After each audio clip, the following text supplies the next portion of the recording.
Welcome back. This is the final episode on The Gay Science by Friedrich Nietzsche.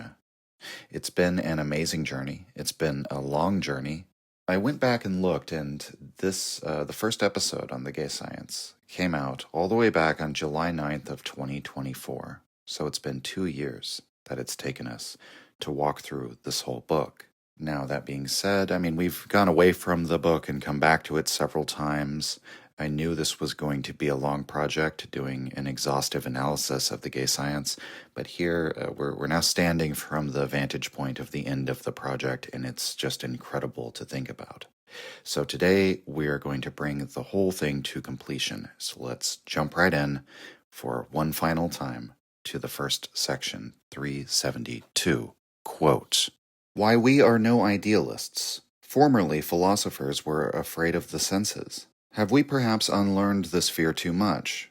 Today all of us are believers in the senses, we philosophers of the present and the future, not in theory but in praxis, They, however, thought that the senses might lure them away from their own world, from the cold realm of ideas, to some dangerous southern island where they feared that their philosophers' virtues might melt away like snow in the sun.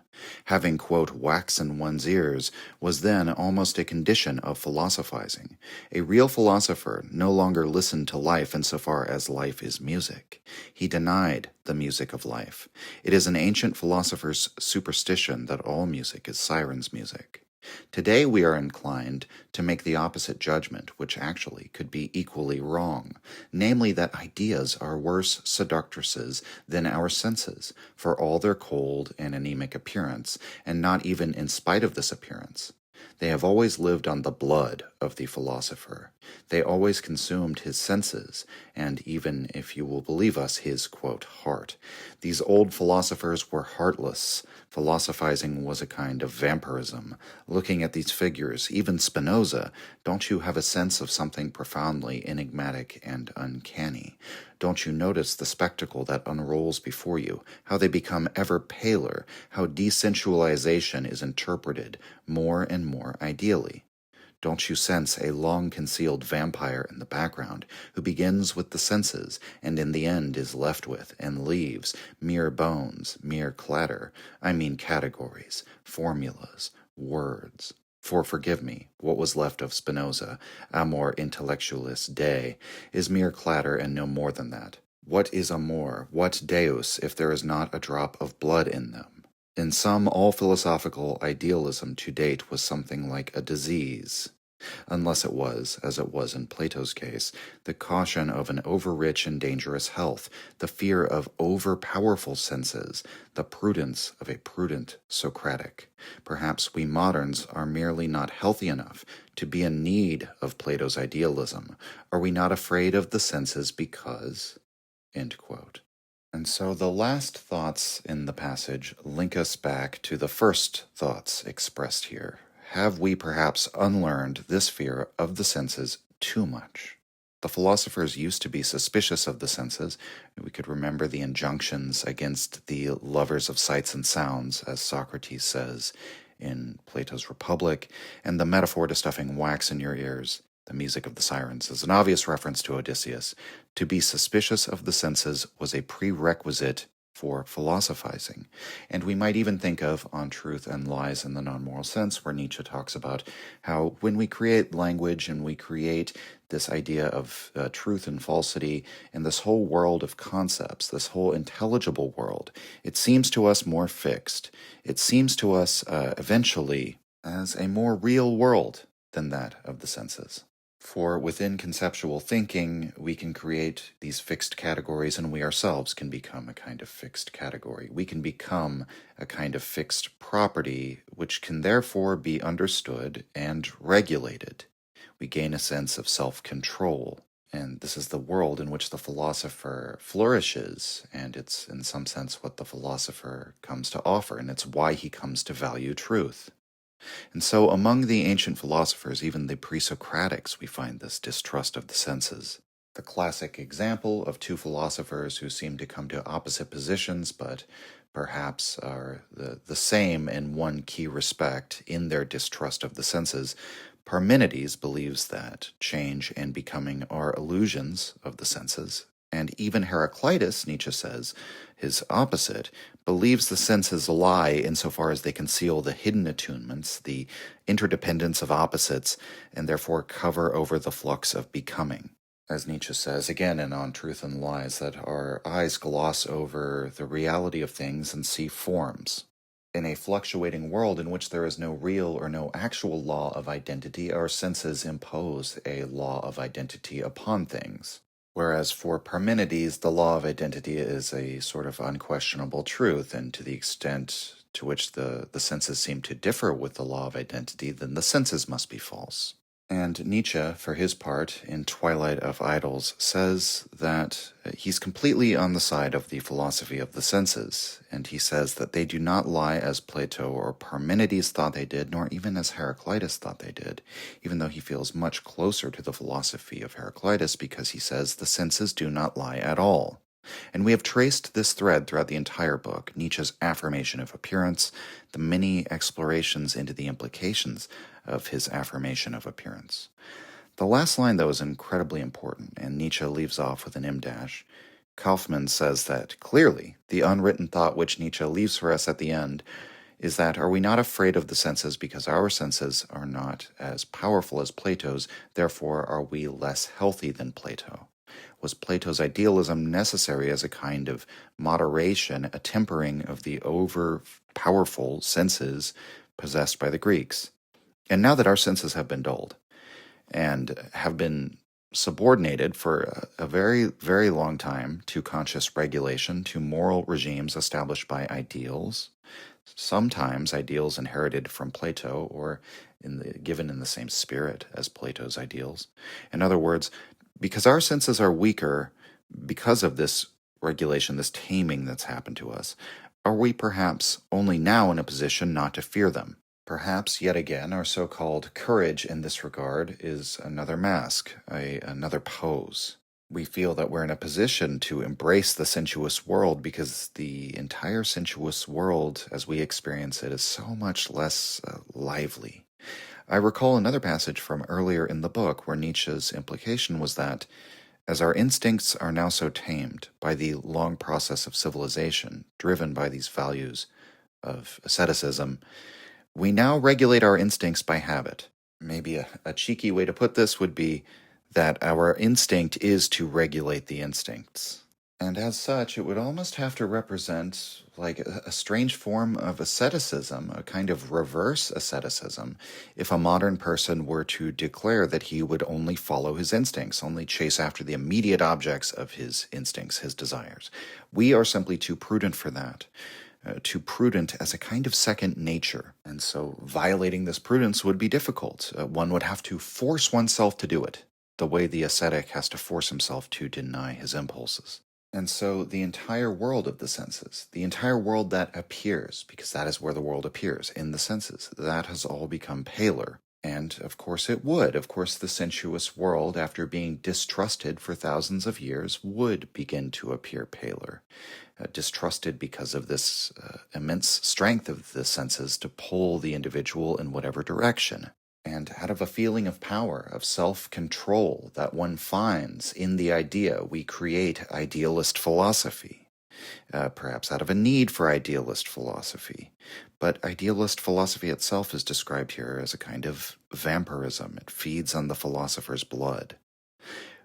Also, Parmenides, who's sort of the arch-idealist with his pure theory of being, is described by Nietzsche in his lectures as bloodless. Here he uses the example of Spinoza, the pantheist, who interprets the world as one substance with God or nature. Nietzsche interprets this as a form of idealism. We've explored Nietzsche's interpretation of Spinoza, his relationship to Spinoza in the past. He's influenced by him, he's admiring of him. But otherwise, in the published work of his mature period, he seems to have almost nothing but critical words for Spinoza. Never addressed to Spinoza's arguments, by the way, but to Spinoza the person. He was a consumptive, he was a sickly man, he died young. What does this reveal to us about his philosophy on the one hand? Here he poses the possibility that his philosophy drain his life force away, so to speak, until in the end all that is left is words. categories, formulas, the mere bones and no flesh and blood. And the words aren't worth anything. It's the blood that matters, right? We may remember that Nietzsche said he endeavored to write with blood. And very little personality comes through in Spinoza's ethics, we might put it like that. Very little that is lively, that runs, that dances, appears in his work. And so after millennia of idealism, we have all been subjected to this philosophical vampirism. We've weakened and exhausted the senses, now we can affirm them, because they're manageable. And I think finally we should note that thinking about the passage, What is Romanticism, and the framework that's set out there, this is a perfect example. Plato creates idealism not from a lack, but out of an excess. And that's really the decisive point. It's a compensation for an excess. If our sensualism simply comes out of a lack, our sensualism in the modern day, then of what worth is it? And perhaps this is then the basis on which Nietzsche can criticize the pure phenomenalism that seems to predominate, especially among scientific realists and so on. He could maintain that his sensualism is of a different character. And that consideration will dovetail into the next section, 373. Quote, "Science as a prejudice. It follows from the laws of the order of rank that scholars, insofar as they belong to the spiritual middle class, can never catch sight of the really great problems and question marks. Moreover, their courage and their eyes simply do not reach that far, and above all their needs, which led them to become scholars in the first place. Their inmost assumptions and desires that things might be such and such, their fears and hopes all come to rest and are satisfied too soon. Take, for example, that pedantic Englishman, Herbert Spencer. What makes him enthuse in his way and then leads him to draw a line of hope, a horizon of desirability, that eventual reconciliation of egoism and altruism about which he raves, almost nauseates the likes of us, a human race that adopted such Spencerian perspectives as its ultimate perspectives, would seem to us worthy of contempt, of annihilation. But the mere fact that he had to experience as his highest hope something that to others appears and may appear only as a disgusting possibility poses a question mark that Spencer would have been incapable of foreseeing. It is no different with the faith with which so many materialist natural scientists rest content nowadays. The faith in a world that is supposed to have its equivalent and its measure in human thought and human valuations, a, quote, world of truth that can be mastered completely and forever with the aid of our square little reason. What, do we really want to permit existence to be degraded for us like this, reduced to a mere exercise for a calculator and an indoor diversion for mathematicians? Above all, one should not wish to divest existence of its rich ambiguity. That is a dictate of good taste, gentlemen, the taste of reverence for everything that lies beyond your horizon, that the only justifiable interpretation of the world should be one in which you are justified, because one can continue to work and do research scientifically in your sense.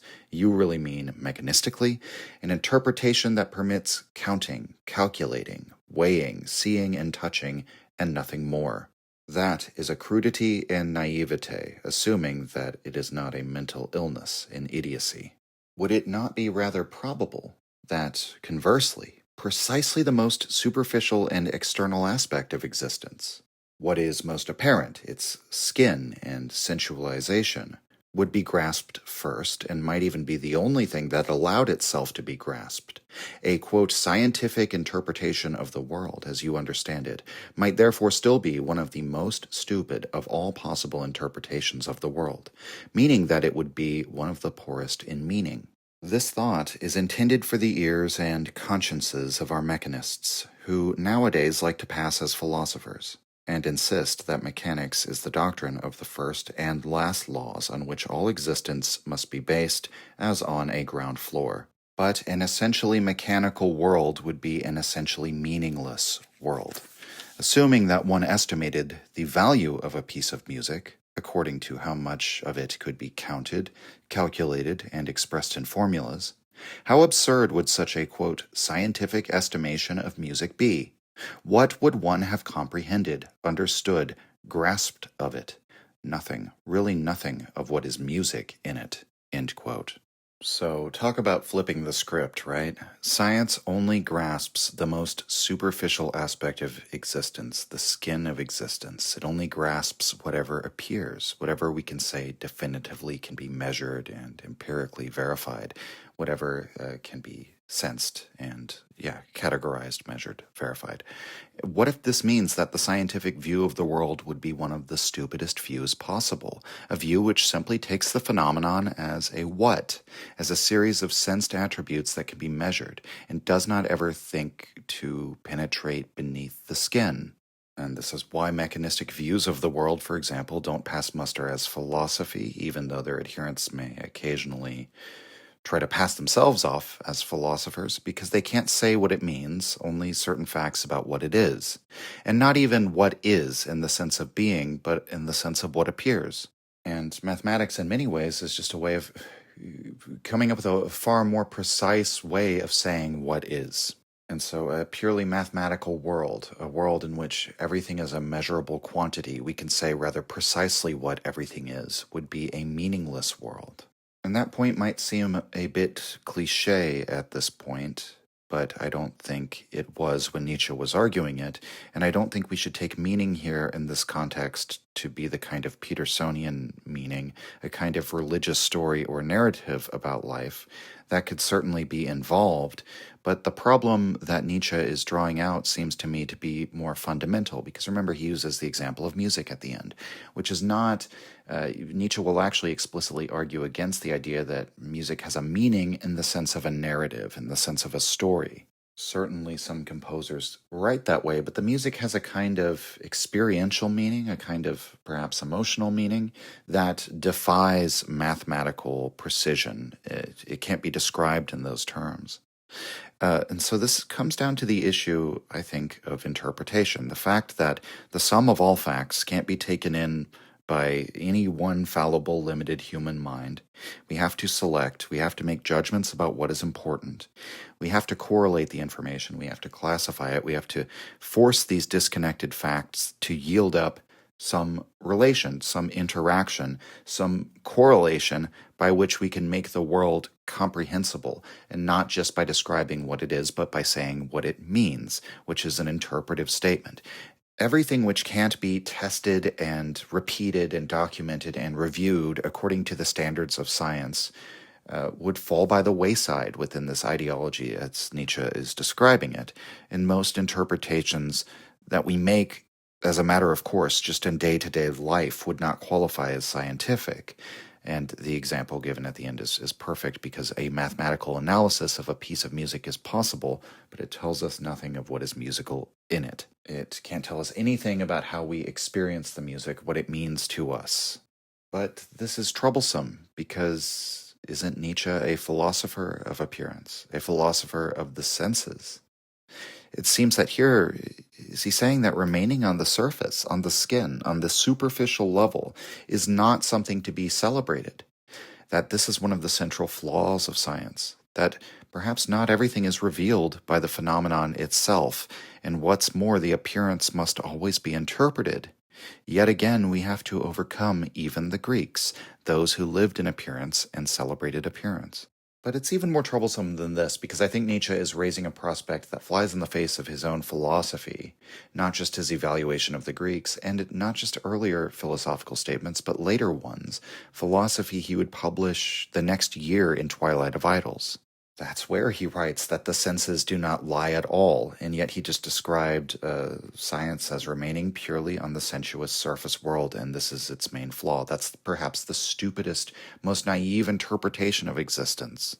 So what is going on here? I mean, as I said, this is a kind of typical Nietzschean maneuver to do a reversal and take up the opposite vantage point. And he was just doing this passage on idealism, and now we're doing this kind of phenomenalist realism. But I think the way to square this circle is by bringing in the idea of perspectivism, and we can understand Nietzsche's critique of quote-unquote scientism according to its denial of perspective. Science presents itself as a universal perspective, but it is, as he argues here, a limited one. It's not a perspective that we should expect can deliver us the entire world and provide us with a God's eye view. every philosophy, every worldview that's promised to deliver this has only delivered a one-sided point of view into which everything is crammed, so to speak.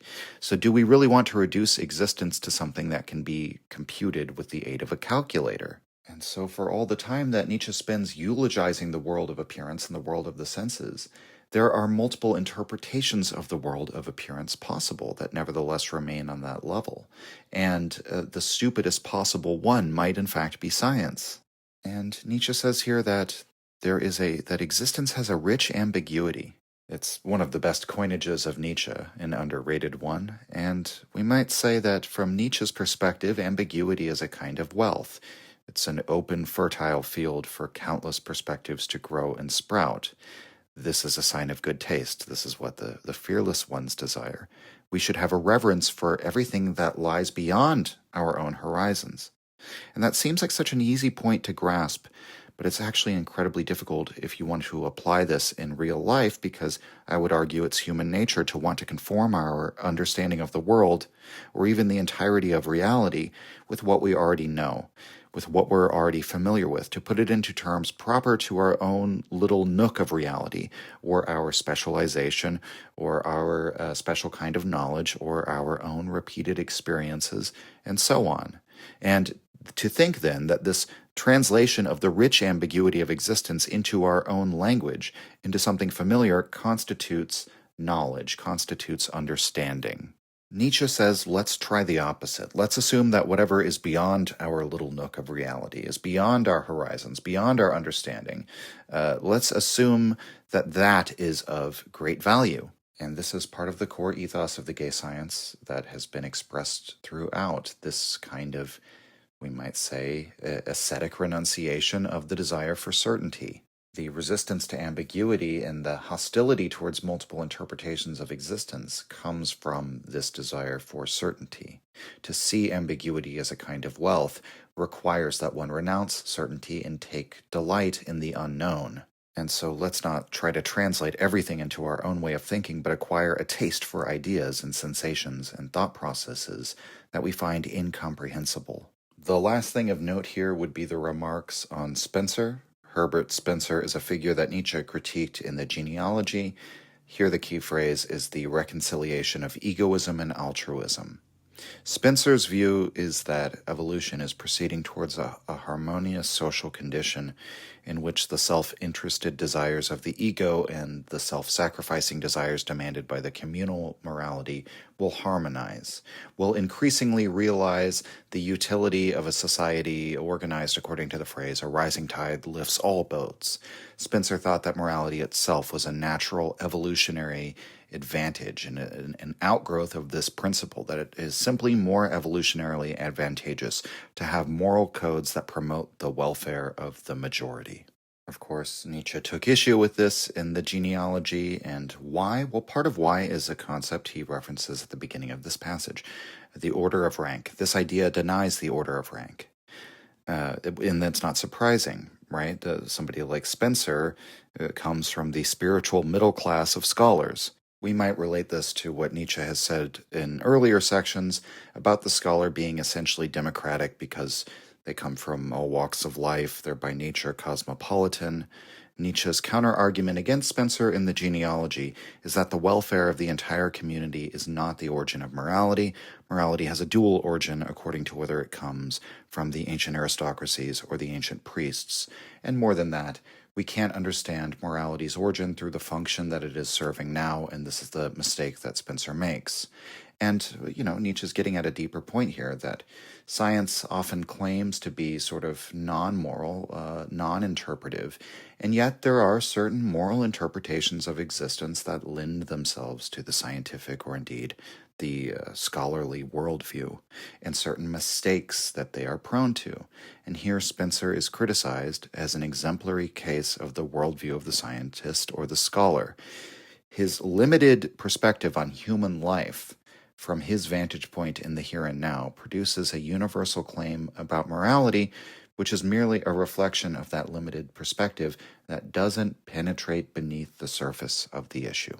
And so we live in a world purely of appearance on the metaphysical level, according to Nietzsche, but this world permits a rich ambiguity of perspectives. Let's go now to 374, quote, "Our new infinite, how far the perspective character of existence extends, or indeed whether existence has any other character than this, whether existence without interpretation, without sense, does not become nonsense, whether, on the other hand, all existence is not essentially actively engaged in interpretation. That cannot be decided even by the most industrious and most scrupulously conscientious analysis and self-examination of the intellect. For in the course of this analysis, the human intellect cannot avoid seeing itself in its own perspectives, and only in these. We cannot look around our own corner. It is a hopeless curiosity that wants to know what other kinds of intellects and perspectives there might be.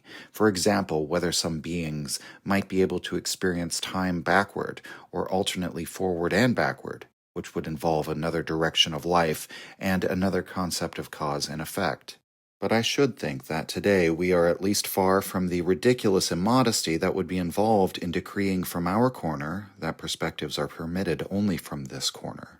Rather has the world become infinite for us all over again, inasmuch as we cannot reject the possibility that it may include infinite interpretations.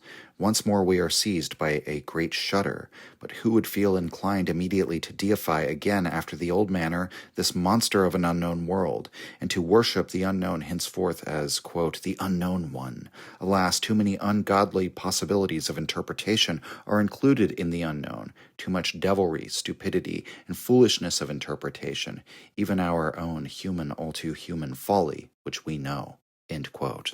Incredible passage. And again, we can see how Nietzsche has these moments where one section flows into the other, and they very much cannot simply be plucked out of their context and read just whenever, cherry-picked, right? So the issue of perspectivism appears in this passage, linking it to the previous one, and this is one of my favorite passages on perspectivism. And here Nietzsche does not go so far as to say there is no existence, no reality beyond perspective. He does pose such a possibility as a question, but says it can never be answered. Existence without interpretation, does it become nonsense? Are all things engaged in interpretation? Well, this we can't really know because we can't have a perspectiveless view of perspective. We cannot see around our own corner. And so we can't even know if perspectivism itself, this hypothesis of infinite perspectives, and a reality that can't be known other than with interpretation, is this proposition itself a consequence merely of our perspective, of our human perspective? And so it is not possible to declare perspectivism itself as a so-called true perspective or the foundation on which all perspectives must be understood. That is not permitted. We, again, are only left with uncertainty and with ambiguities. The world has become infinite for us all over again. Why all over again? Well, because the world, as for example, let's use Spinoza. As Spinoza saw the world, it was the physical attribute of the infinite, of God. We experience it in its finite modifications, but the substance itself is infinite. The world is infinite. With the ascendance of the scientific worldview, which cannot show us an infinity, only postulate about it, with this worldview, which is realist and can't believe anything that's not empirically verified, we lose the infinite. But with the critique of our knowledge of this world, a critique of ourselves, right? With our inquiry into the mind that knows, our inquiry into the eye that sees, which is required by this pursuit of truth, and our criticism of the very activity of truth-seeking, in fact, that's also required by this pursuit of truth, the infinite world returns at a gallop. And thus the world becomes all more mysterious. The rich ambiguities of existence become infinite, and all sorts of possibilities which seem impossible from our little corner, from the limited perspective of scientific realism or hard empiricism, become possible for us in a strange way. And yet are we going to become worshippers of this mysterious infinite as a new God, as the unknown God? Well, Nietzsche says no, that there is too much ungodly in the possibilities posed by this infinite. And I'm reminded of Bataille's meditations on the difference between affirming chance and affirming God. And chance is a sort of chaos. It's becoming, essentially, whereas God is the predicate of predicates, the being of being. All things are true and eternal in God. Because, it's the idea of a whole knowing consciousness that's planned out reality from start to finish. So even though we move through time and things seem to come into existence and go out of existence, nevertheless, it was all part of God's plan from the very beginning, sort of standing outside of time. And so it's a world in which there's no chance, there's no chaos, there's no becoming. It's all one eternal story. But this would not be the case with a universe governed by chance, truly governed by chance, or and so to analogize back to what we're talking about here, it would not be appropriate to worship this infinite as a new God. But does this nevertheless imply a kind of route, almost we might say a postmodern route, back to the re-enchantment of the world? In other words, back to a magical world. Perhaps not a godly world, but nevertheless a magical one. We recognize the limitedness of our own perspective, and thus the impossibility of any of our truths, even the most apparently certain of them, to constitute universal or unquestionable truths, and therefore permit the most extravagant blooming of outlandish possibilities. And yet we cannot even affirm the truth of perspectivism within this. Even that, we must remember, is just part of the way we see the world out of our own little corner. And that's just fine because we don't need to have a certain framework for how we see the world. Even our uncertainty, our distrust towards all perspectives, towards their claims on a dogmatic universal truth, is itself something that we can be uncertain of. And we can be uncertain with a good conscience because we now recognize that we live in our own little valley with our own little horizons. And we, in fact, affirm that there is a vast unknown beyond that. That prospect doesn't bother us. In fact, it excites us that there is so much about the world that is mysterious yet again. And so with that, we'll move on to 375. Quote, "Why we look like Epicureans. We are cautious, we modern men, about ultimate convictions. Our mistrust lies in wait for the enchantments and deceptions of the conscience that are involved in every strong faith, every unconditional yes and no. How is this to be explained? Perhaps what is to be found here is largely the case of the burned child, of the disappointed idealist. But there is also another superior component, the jubilant curiosity of one who formerly stood in his corner and was driven to despair by his corner, and now delights and luxuriates in the opposite of a corner, in the boundless, in what is, quote, free as such. Thus an almost Epicurean bent for knowledge develops that will not easily let go of the questionable character of things. Also an aversion to big moral words and gestures, a taste that rejects all crude foursquare opposites and is proudly conscious of its practice in having reservations. For this constitutes our pride, this slight tightening of the reins as our urge for certainty races ahead, this self-control of the rider during his wildest rides, for we still ride mad and fiery horses, and when we hesitate, it is least of all danger that makes us hesitate." End quote. So again, this passage, I think, follows perfectly from the previous one.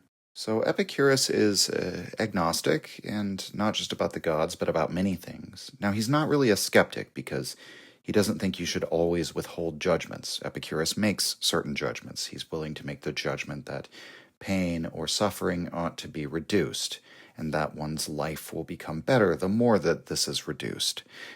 So he's willing to make assertions and arguments and attempt to define the good life in his own way.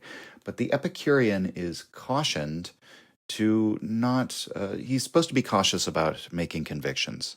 He's cautioned to be aware of the fallibility and uncertainty of human knowledge, and not to put such high stock into it.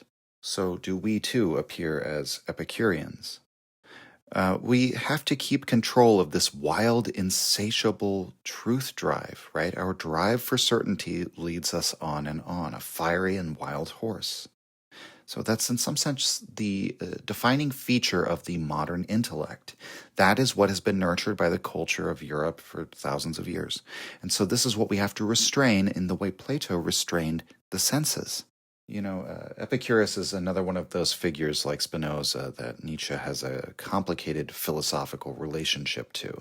There are times when he speaks very admiringly of Epicurus as one of the the jewels of the ancient world, one of the people who he's one of his 8 voices from the underworld that he consults and gives the right of judgment. He also describes Epicurus as a sick figure who must have experienced a kind of voluptuous suffering in order to make suffering the measure of existence.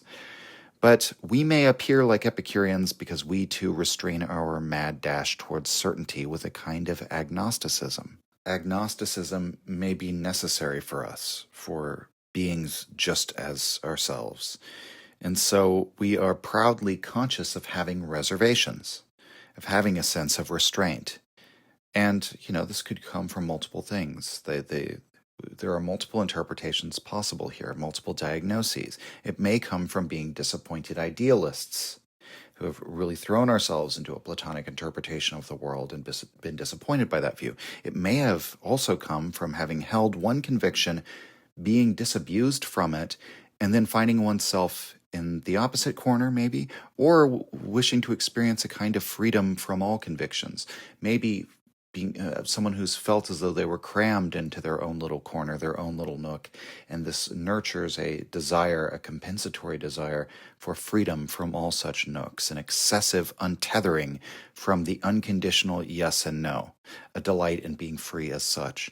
And we have the right to such an attitude because of our insatiable will to truth, and yet we may appear like Epicureans because at the same time, coupled with this will to truth is a kind of agnostic will to uncertainty, as a kind of tightening of the reins on our mad, fiery horses. Let's go to 376, quote, "Our slow periods. This is how all artists and people of works feel, the motherly human type. At every division of their lives, which are already divided by a work, they believe that they have reached their goal. They would always patiently accept death with the feeling, now we are ripe for it. This is not the expression of weariness, rather of a certain autumnal sunniness and mildness, that the work itself, the fact that the work has become ripe, always leaves behind in the author. Then the tempo of life slows down and becomes thick like honey, even to the point of long fermata, of the faith in long fermata." End quote. And that last term, it's a musical term that you can sort of rest beyond the given tempo in the song according to the performer's discretion. I don't have really much interpretation to give here. I think almost none is needed. I think Nietzsche speaks very relatably here to me as an artist. He says it applies to every person of works, so that applies to himself as a writer of books. Every grand artistic project one engages in does mark off the eras of your life, and there are all sorts of emotions associated with the various phases of it, with rises and falls in our work, and sowing and reaping, and crests and troughs, and that feeling that this great work is finally done. I've worked on this for years. This is my magnum opus. I can die now, and I would die happy. I'm sure Nietzsche experienced this with his books, and so I think it's interesting that he gives us this meditation as we're coming to the end of this book. We're approaching the final sections. And so let's move to 377. Quote, "We who are homeless. Among Europeans today, there is no lack of those who are entitled to call themselves homeless in a distinctive and honorable sense. It is to them that I especially commend my secret wisdom and Gaia Scienza. For their fate is hard, their hopes are uncertain. It is quite a feat to devise some comfort for them, but what avail? We children of the future, how could we be at home in this today? We feel disfavor for all ideals that might lead one to feel at home even in this fragile, broken time of transition. As for its, quote, realities, we do not believe that they will last. The ice that still supports people today has become very thin. The wind that brings the thaw is blowing. We ourselves, who are homeless, constitute a force that breaks open ice in all too thin realities. We conserve nothing. Neither do we want to return to any past periods.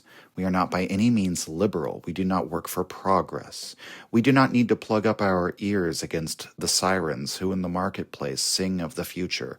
Their song about equal rights, a free society, no more masters and no servants, has no allure for us. We simply do not consider it desirable that a realm of justice and concord should be established on earth. because it would certainly be the realm of the deepest leveling and chinoiserie.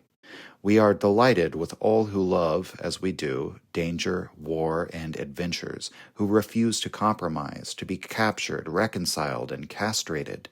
We count ourselves among conquerors. We think about the necessity for new orders, also for a new slavery, for every strengthening and enhancement of the human type also involves a new kind of enslavement. Is it not clear that with all this we are bound to feel ill at ease in an age that likes to claim the distinction of being the most humane, the mildest, and the most righteous age that the sun has ever seen? It is bad enough that precisely when we hear these beautiful words we have the ugliest suspicions. What we find in them is merely an expression and a masquerade of a profound weakening, of weariness, of old age, of declining energies. What can it matter to us what tinsel the sick may use to cover up their weakness? Let them parade it as their virtue. After all, there is no doubt that weakness makes one mild, oh so mild, so righteous, so inoffensive, so humane.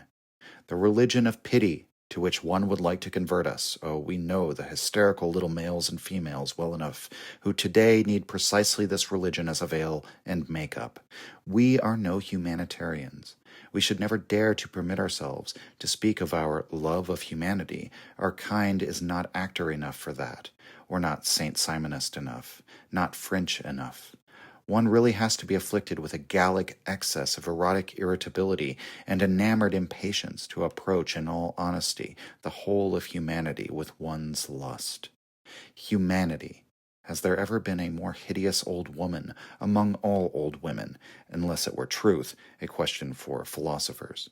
No, we do not love humanity, but on the other hand, we are not nearly German enough, in the sense in which the word German is constantly being used nowadays, to advocate nationalism and race hatred, and to be able to take pleasure in the national scabies of the heart and blood poisoning that now leads the nations of Europe to delimit and barricade themselves against each other as if it were a matter of quarantine. For that, we are too open-minded, too malicious, too spoiled, also too well-informed, too traveled. We far prefer to live on mountains, apart, untimely, in past or future centuries, merely in order to keep ourselves from experiencing the silent rage to which we know we should be condemned as eyewitnesses of politics that are desolating the German spirit by making it vain, and that is, moreover, petty politics. To keep its own creation from immediately falling apart again, is it not finding it necessary to plant it between two deadly hatreds? Must it not desire the eternalization of the European system of a lot of petty states? We who are homeless are too manifold and mixed racially in our descent, being modern men, and consequently do not feel tempted to participate in the mendacious racial self-admiration and racial indecency that parades in Germany today as a sign of a German way of thinking, and that is doubly false and obscene among the people of the, quote, historical sense. We are, in one word, and let this be our word of honor, good Europeans, the heirs of Europe, the rich, oversupplied, but also overly obligated heirs of thousands of years of European spirit. As such, we have also outgrown Christianity and are averse to it, precisely because we have grown out of it, because our ancestors were Christians who in their Christianity were uncompromisingly upright. For their faith they willingly sacrificed possessions and position, blood and fatherland. We do the same. For what? For our unbelief? For every kind of unbelief? No, you know better than that, friends. The hidden yes in you is stronger than all no's and maybes that afflict you and your age like a disease. And when you have to embark on the sea, you immigrants, you too are compelled to this by a faith, end quote. So this is a very... It's an incredibly powerful passage, I think, for disabusing people of the notion that Nietzsche is on their side politically. So we wish to conserve nothing. We don't want to return to any past periods. So conservatism is out. We're not liberals. We don't have this faith in egalitarianism and equal rights and a free society. We're not socialists who think there will be no masters and no servants. We're not Christians. We don't subscribe to the religion of pity. We're not nationalists. The nationalism and all sorts of petty politics and race hatred that doesn't apply to us either. We are in fact homeless. We are not at home anywhere in any of the modern political ideologies of the world, or in any of the particular countries that we may happen to have come from, or in any of the party politics that paints their ideals into giant frescoes of stupidity. We are not at home in any of this. We are too untimely. We prefer to dwell in past or future centuries to keep ourselves from experiencing the silent rage that we know we would feel if we were forced to be participants and players in this age of politics, in which every opinion which is put forward, every such position as Nietzsche has put it forward, is delusional. It's driven by some sort of artifact of moral reasoning from past ages clinging on that is still part of our moral reasoning. It's driven by the basest impulses. All of it gets vulgarized into the most democratic form, into the lowest common denominator, most mediocre form, in order to appeal to the most people. No, we stand apart from the entire age. And yet, is Nietzsche not capitulating to a kind of aristocratic radicalism here? Or is he not recapitulating that kind of ideology, which would certainly be repugnant to many modern people? And indeed, it would. And he is advocating for that.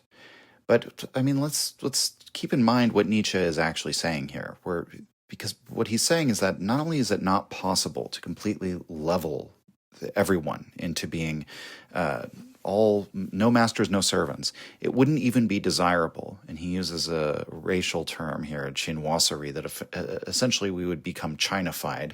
And that's inaccurate. I mean, the Chinese have never been a completely socially leveled society. In fact, they've always been an intensely hierarchical society. A lot of this just comes from Western prejudices at the time, that the Chinese were just sort of conformists. I mean, frankly, that's a prejudice even today. But, as many historians have pointed out, the history of China is actually not all that conformist. They're constantly going to war with each other, having these massive civil wars, peasant uprisings. The people of China are not docile and easy to control. They're often rebelling against their government in these incredibly bloody conflicts that show that quite the opposite is true. But I think, on the other hand, people don't really necessarily explore what the real implications of what Nietzsche is saying here, where every enhancement of man comes with a new slavery. Therefore, we look forward to new forms of slavery. Because the Nietzschean critique of the modern day would be that we are obfuscating the degree to which modern people are slaves. Some people say wage slaves and things like this. So that kind of meme is in the discourse. But Nietzsche would really hold that, no, I mean, even if you establish this kind of communist dream world utopia where there is no order of rank at all, we are all totally equal, classless, stateless, moneyless society, the society that Marx, describes, in which, the person can, work in till the fields in the morning and write literary criticism at night or something like this. We'll all own the means of production together. Implicit within that vision is the idea of sort of everyone being enslaved to everyone else, we might say. Because if it's from each according to his abilities and to each according to his needs, and by the way, guys, I know I'm giving a child's version of communism here, of Marxist communism, but it's important to be sort of rather black and white and coarse in this description in order to bring out the point.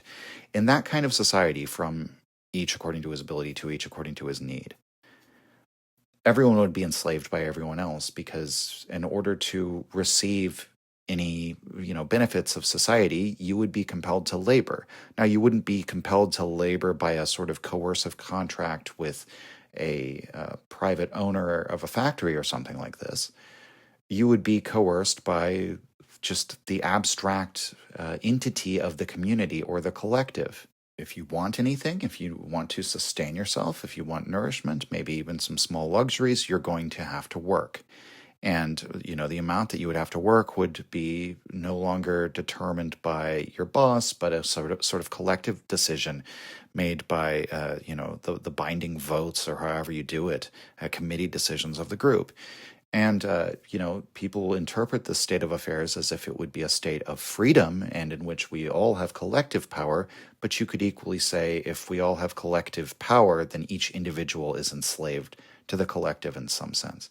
And maybe you still think that that would be a good outcome, but we shouldn't hide the fact that there is still slavery in that outcome. And the point I'm trying to get at here is that there's never been a social system that's been invented in which people are not coerced or forced in some way to have to labor, to have to spend their time doing things that they don't want to do in exchange for the things they need in order to survive. That has always occurred. There just have been more or less unequal versions of those kinds of social hierarchies. They have been based on different values and therefore aimed at different things.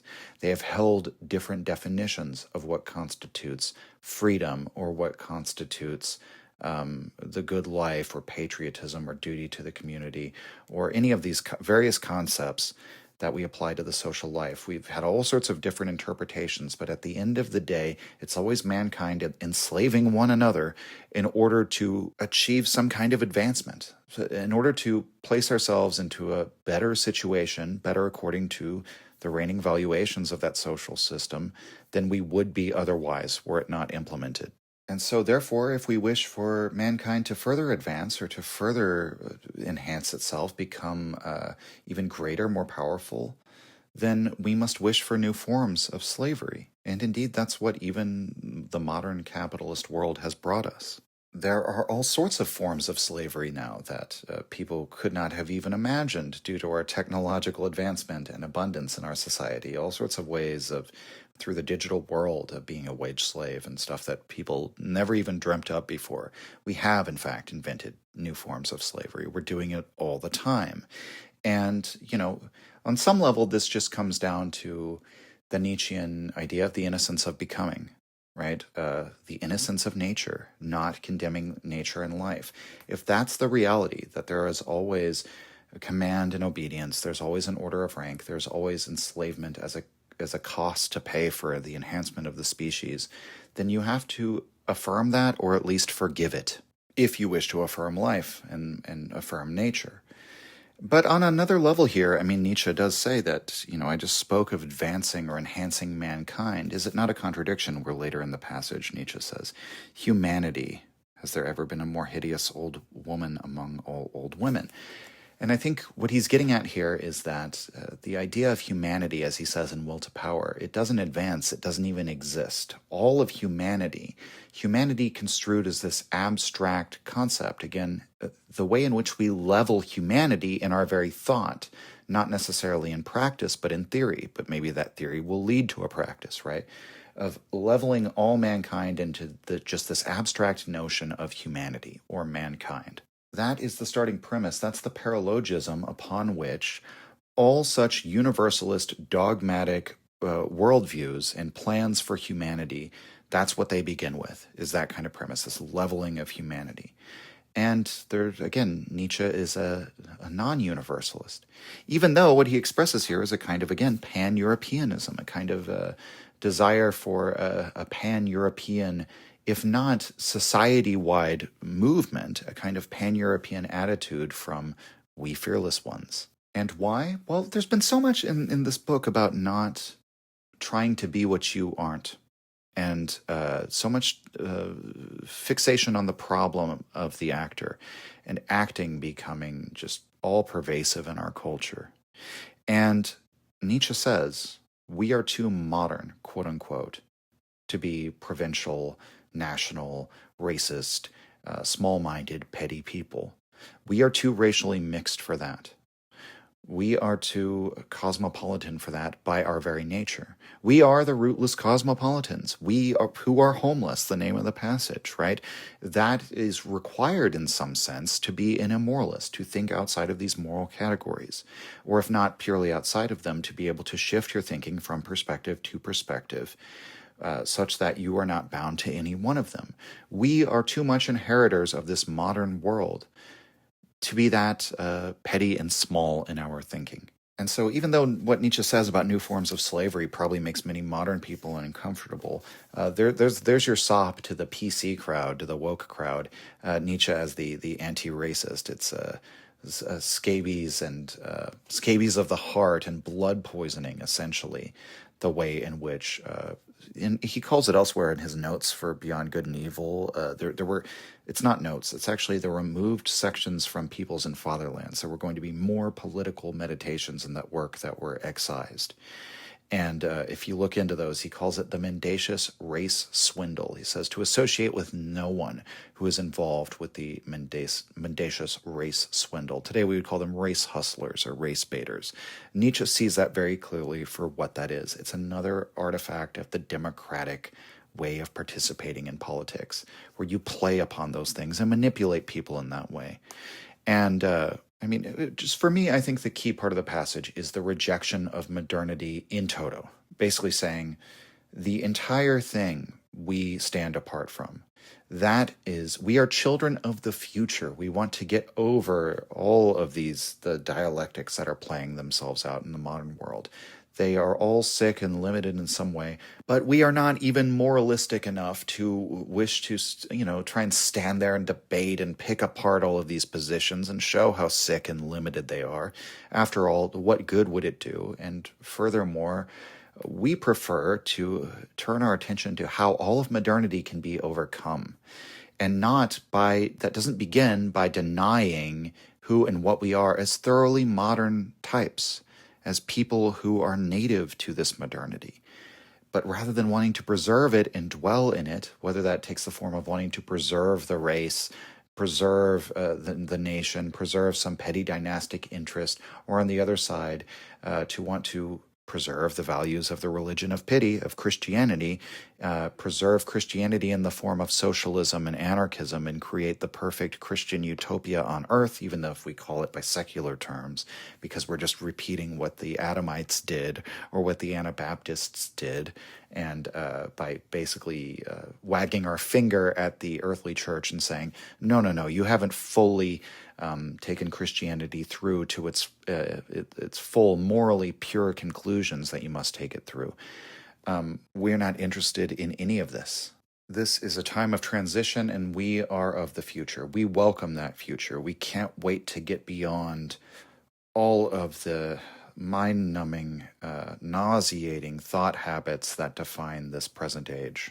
And we're not going to get beyond it by pretending that we're something we're not, by cosplaying as though we are traditionalists, become trad wives and return to the Greek way of living, as if you could do that, as if you know anything about the Greek way of living, being a thoroughly modern person, or our vision of the future is simply a rearticulation of the same sick values and the ideals, and frankly delusions of a perfect leveling of a society with no slaves and no masters.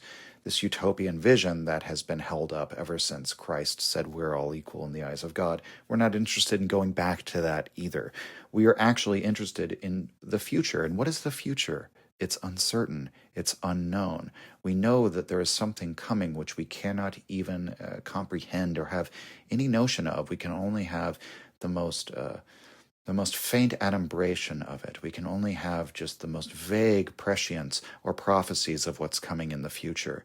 But that's what we're interested in, the sublation of all the modern age, not through more falsehood and self-deception, but a true going beyond. And, a prerequisite of that is truly being homeless, of not being at home within any of these parties, not tolerating any of these politically motivated attempts to seize Nietzsche for a given partisan agenda. He makes it clear here he doesn't care about parties, he doesn't care about countries, he doesn't care about the entire modern world. What he cares about is the future. What he cares about is the destiny of the human race and what we're moving towards. And so a true going beyond would involve, again, Nietzsche's project of the revaluation, which is not something discussed here but elsewhere. And it would be a revaluation, nevertheless, in which we are pointed on our way in that task by the very meditations that have been put forward in this book, seeing how the will to truth undoes itself, seeing how the moral skepticism of Christianity turns and attacks Christianity. all of these question marks and uncertainties that we have raised that will lead us on through new experiments into the future. And so with that, let's go on to 378. Quote, "And become bright again. We, open-handed and rich in spirit, standing by the road like open wells, with no intention to fend off anyone who feels like drawing from us, we unfortunately do not know how to defend ourselves where we want to. We have no way of preventing people from darkening us. The time in which we live throws into us what is most time-bound. Its dirty birds throw their filth into us, boys their gewgaws, and exhausted wanderers who come to us to rest their little and large miseries. But we shall do what we have always done. Whatever one casts into us, we take down into our depth, for we are deep, we do not forget, and become bright again." End quote. Another short section, more aphoristic, more lyrical than philosophical, and as Kaufman interprets it, this is a prose poem, and it can be seen as dealing with the tendency of readers to bring their timely concerns to the text. Read Nietzsche in accord with those concerns. We might recall when Nietzsche says, believe in human, all too human, that the worst readers appropriate what they want from the text, like plundering troops, while despoiling the whole. And here we have this image of an open well with pure, fresh water. And of course, one cannot prevent the fact that occasionally filth falls into the well, which muddies the water, it darkens the water. And so you have to be deep enough to always become bright again, for the darkness to always sort of dissolve within you. And Nietzsche's philosophy of overflowing, of unbilled expenditure, of giving and giving, of great generosity, letting everyone drink from your well, from your pure waters. The other side of that is that it almost demands that you will become darkened, and probably by many of the types that we're talking about in the previous section. People who want to turn Nietzsche into a communist revolutionary or a racist, realist or something like this. People who want to turn Nietzsche into a conservative, that was somebody who leads us back to Christianity, as Peterson does, or no, Nietzsche is just part, it leads into this Deleuze-Guattarian sort of liberation of sexuality, and that's all it is, at the end of the day. All of these people with these agendas come to Nietzsche and darken his waters, and indeed they have. Nietzsche's name has been tarnished by the way in which his philosophy has been used, most infamously by the Nazis, for example. But he's been used for the most various means, by the most various types of ideologies, and that's what will happen to you. And it's why, and Nietzsche predicts this, that his words will be aped, that people will want to make him into the saint of a new religion, all of these horrible things. And as Kaufman puts it, quote, "Endless misunderstandings are the price of immortality." End quote.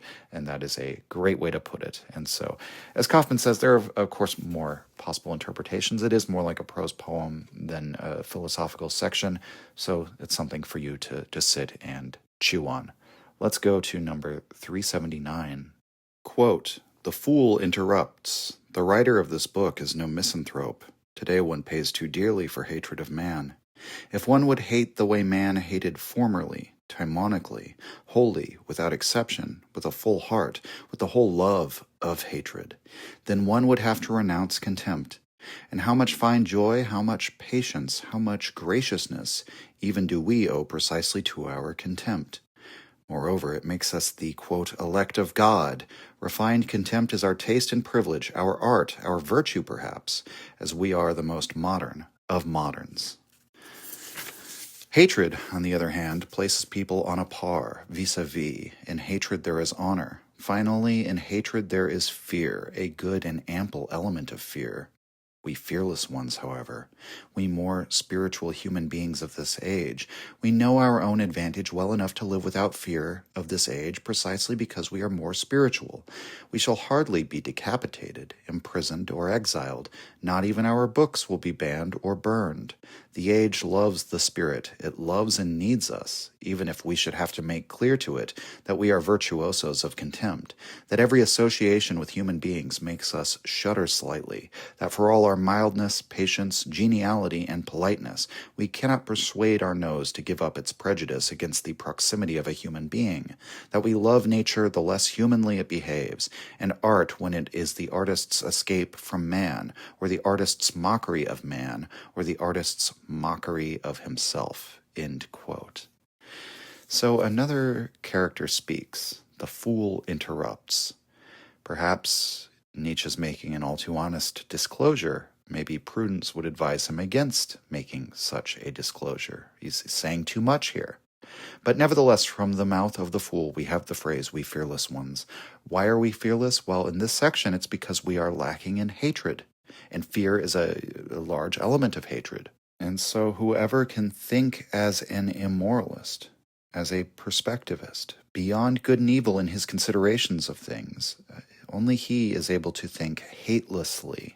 And this doesn't mean that there won't be things that you hold contempt for or disdain, but that's not the same as hatred, and it's an interesting distinction that Nietzsche draws.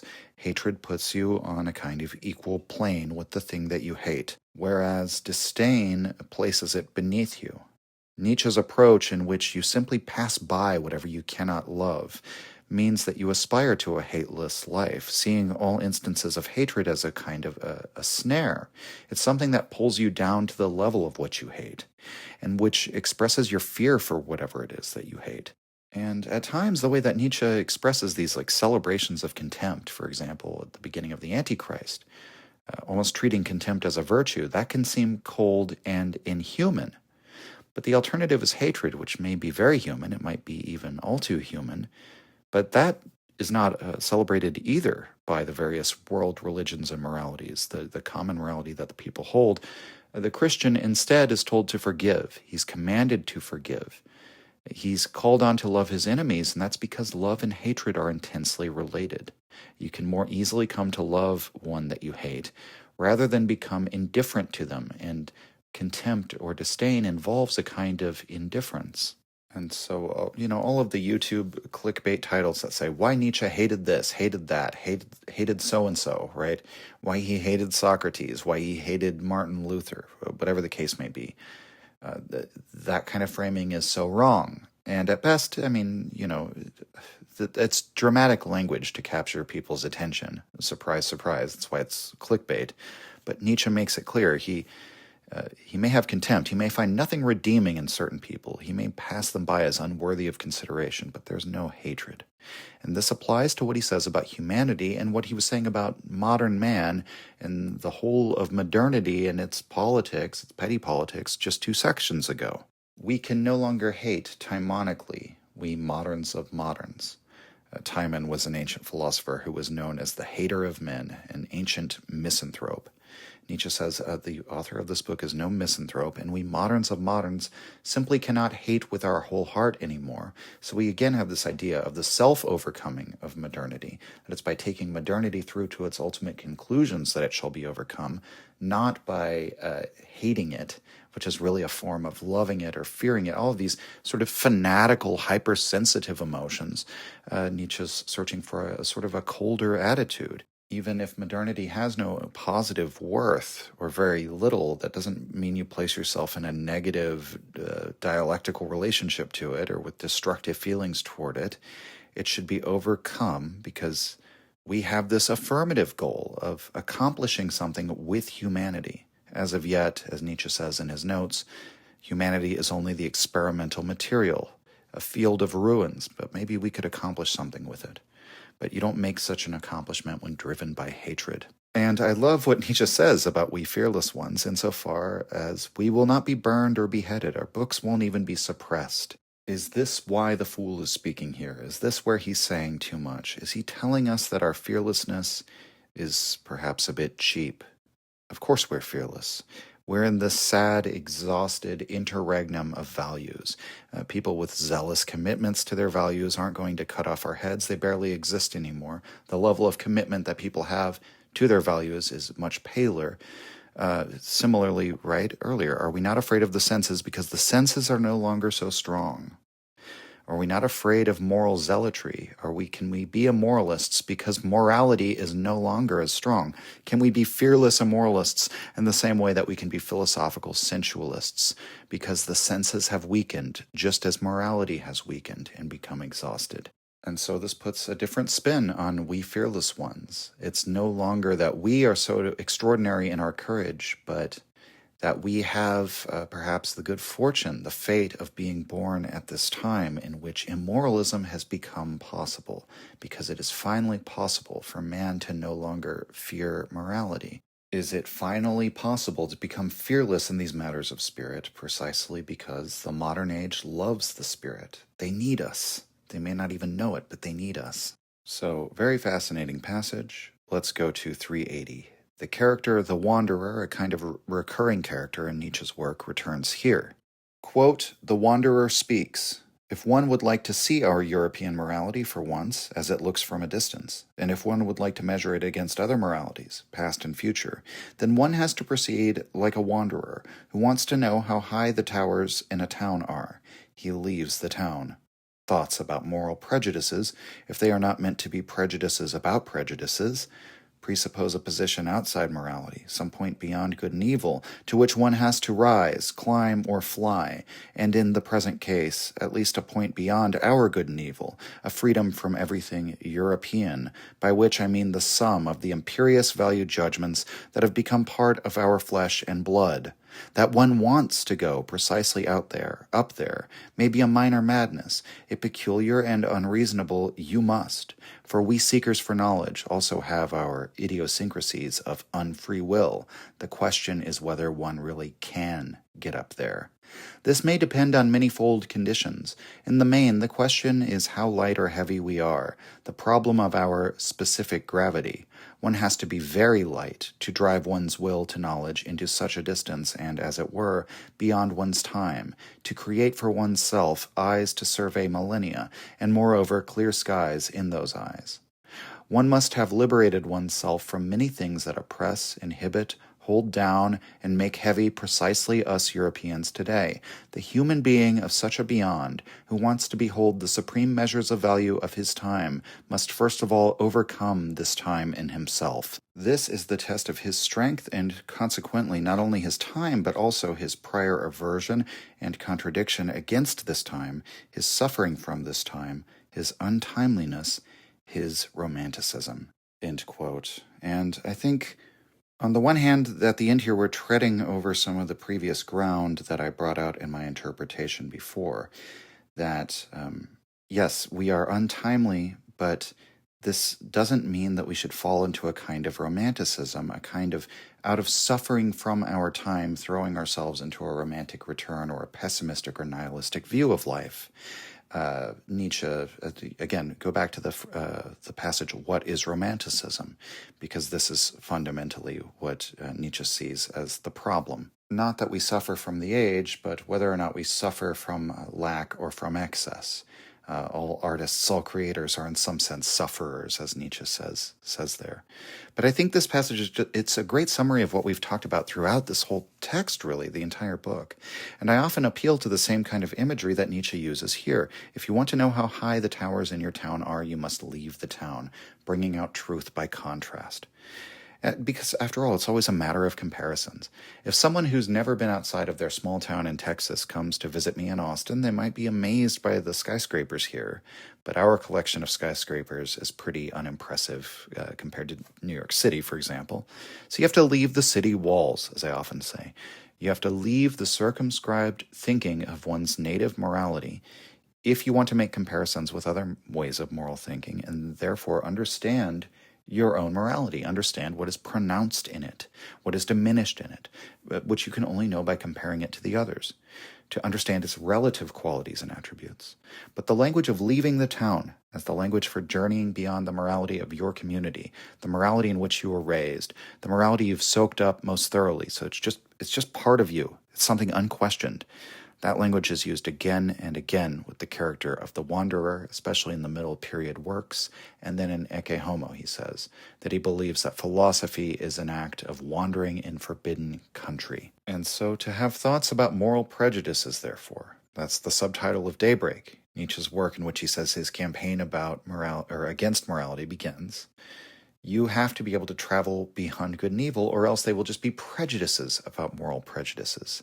Again, this is the same problem with declaring perspectivism to be the sort of true grounding of perspective. as though it were a truth outside of your perspective. That's not really possible. And furthermore, if you are within a certain morality, trying to understand morality, then you're only going to have prejudices about morality from that moral position that you already hold. But perhaps we can, even if we can't get outside of having any kind of moral aims or goals, even if we can't get outside of perspective, again, we have this idea of moving from one corner to the opposite corner, from one vantage to the opposing one, to wander or travel freely, as it were, unbound to any morality, and unbound to any perspective, willing to inhabit opposite perspectives, and from this set of experiences, come to a steady understanding of quote-unquote morality itself. And again, this relates us back to the idea of the role as something which we moderns can adopt and discard. The role is not the identity. It's not who you are. It's simply what you do. And it can be changed. Can we modern people do the same thing with morality now? We might say that a person from the Middle Ages was expected to be a role. He was also expected to be a certain morality. He was expected to absorb the unquestionable moral truths into his character, into his behavior. But now we can pick up moral positions and discard them. Is this, in a strange way, another advantage of modern life? That this is the age of comparisons. It's another way in which we have been prepared, even by a process of degradation, for the greatest leap, the conscious revaluation of values.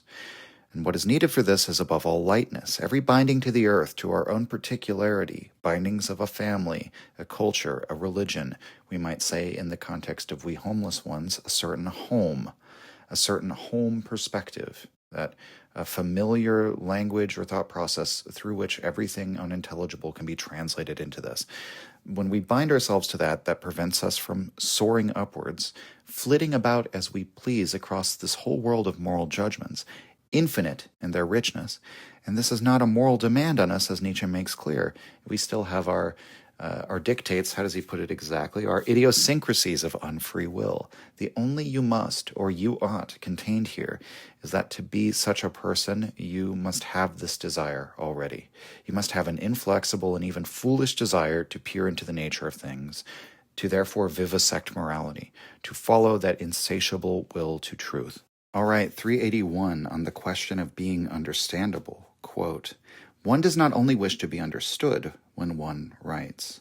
One wishes just as surely not to be understood.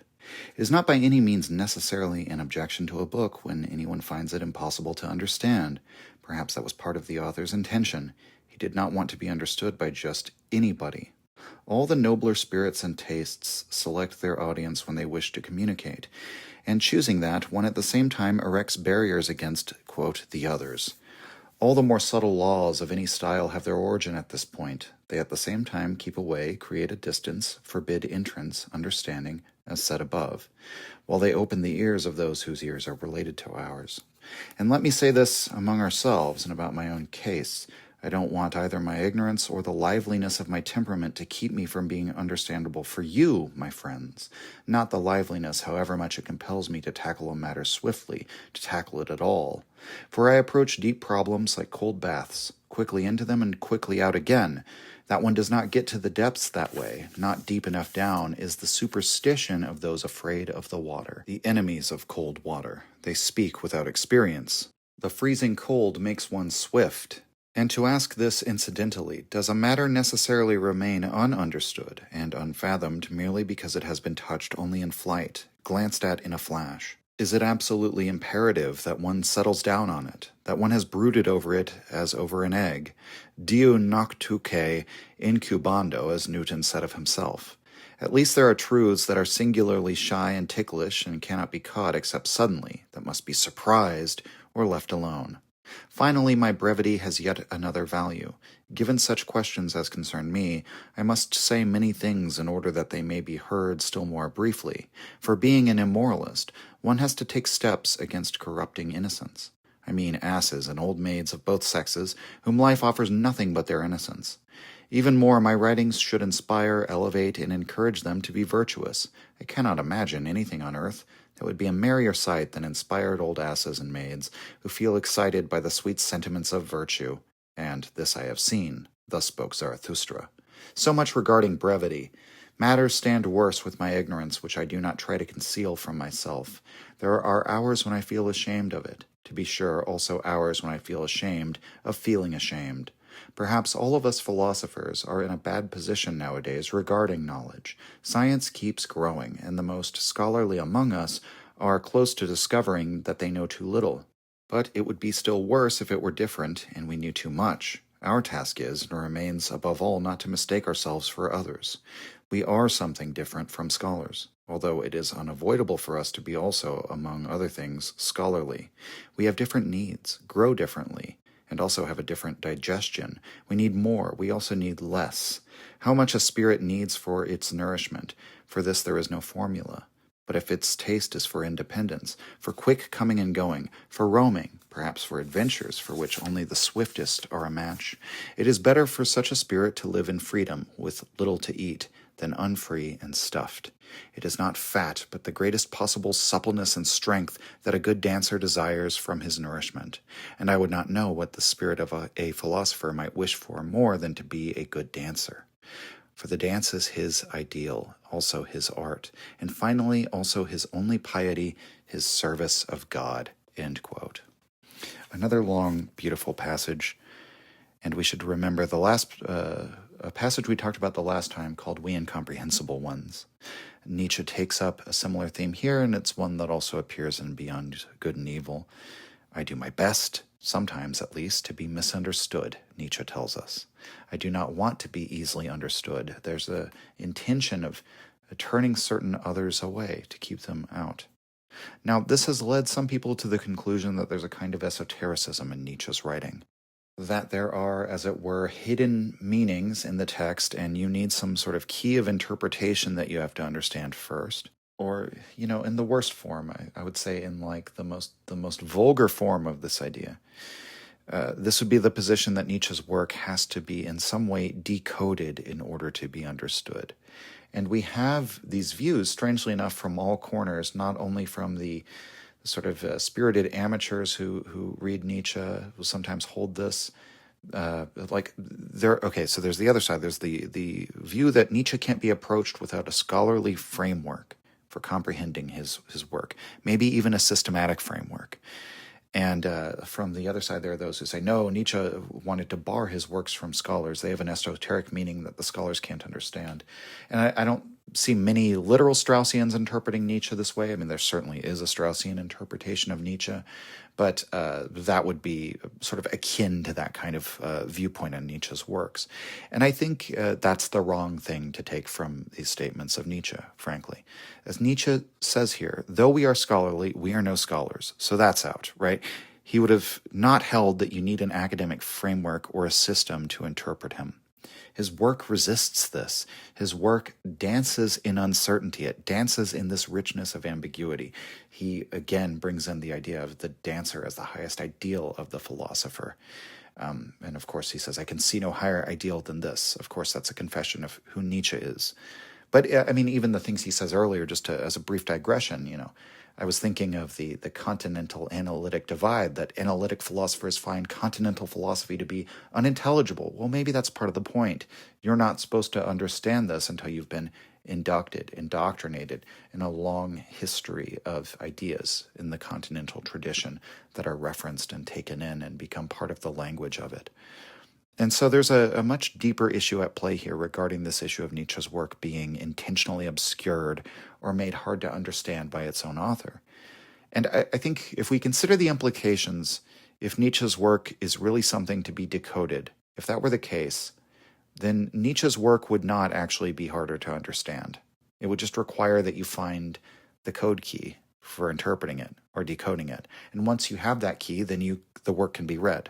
And I don't mean this as if Nietzsche's literally writing in code, by the way, but you know what I mean, where certain people say, well, when Nietzsche says the eternal return of the same, he really means the eternal return of difference. Or when Nietzsche's arguing against the anti-Semites, he actually means this, that, or the other. Any number of things people will say. And as we all know, if that were the case, that there's just simply ideas stand for something that they don't quite mean on the surface, but have an esoteric meaning for Nietzsche, well, then once you figure out what the idea actually, quote unquote, stands for, then the work would be decoded. And such secrets as this don't remain secrets. Eventually they're discovered and shared around. If that was the case, that Nietzsche was simply cloaking his language, it wouldn't actually be an effective barrier to interpretation. It would just be a layer of shibboleths or code that would eventually be easily breached and then leave his esoteric truths open for the masses to plunder them. The real way in which Nietzsche makes himself incomprehensible is precisely by refusing to fit his thought into any such systematic framework or to give his words any such consistent meaning, exoteric or esoteric. If one could comprehend Nietzsche simply by adopting the right systematic framework, then he wouldn't have successfully made himself hard to understand. He's incomprehensible to some because there is no such framework. There is no such code. You always have to interpret it. And so Nietzsche's thought is simply, I think, too decentered for any of this. It's too self-consciously perspectival, too willing to move from perspective to perspective in order to see things from new angles, even mutually exclusive and contradictory vantage points, as we have seen. So what is required, and I freely admit this is just my interpretation here, is that one sees eye to eye with Nietzsche, that one is a kind of kindred spirit with him. The only types he mentions by name here as the ones he wants to bar from his philosophy are the innocents, the moral types who are still excited by sweet sentiments of virtue. What is required to understand Nietzsche is to be an immoralist, not as a systematic framework, not as a logical principle you adopt, but as a matter of taste, to share a similar taste with Nietzsche and to see things the way that he sees them, to see eye to eye with him. And when one sees eye to eye like this, one can then comprehend all of the statements in his work for what they are. Whenever Nietzsche expresses a conviction, we might ask, what is a conviction really worth? Nietzsche doesn't think it's worth much. Whenever Nietzsche comes to an opinion or expresses a demand, what is it really? It was an impulse that was speaking through him. An impulse that we can only know through the signs, the symptoms, the words, and must then interpret. We have to do the work ourselves of interpreting, in full realization that there's an infinite abundance of possibilities in this respect. The conviction itself is something to be shedded, right? That we've seen how Nietzsche writes of shedding convictions, like a tree sheds bark or like a snake sheds its skin. And so the important thing in engaging with Nietzsche can't be to adopt his convictions, his perspective, his morality, but to understand what he tells us about convictions as such, about perspective as such, about morality as such. A free spirit doesn't go mining this text for answers. What he does is he picks up on the line of inquiry, or learns from Nietzsche the art of posing questions, the art of philosophizing. He cherishes the questions, not the conclusions. All conclusions are provisional, right? They don't have any rights in science, and we are doing Gaia Scienza here. Those conclusions were attempts, they were experiments.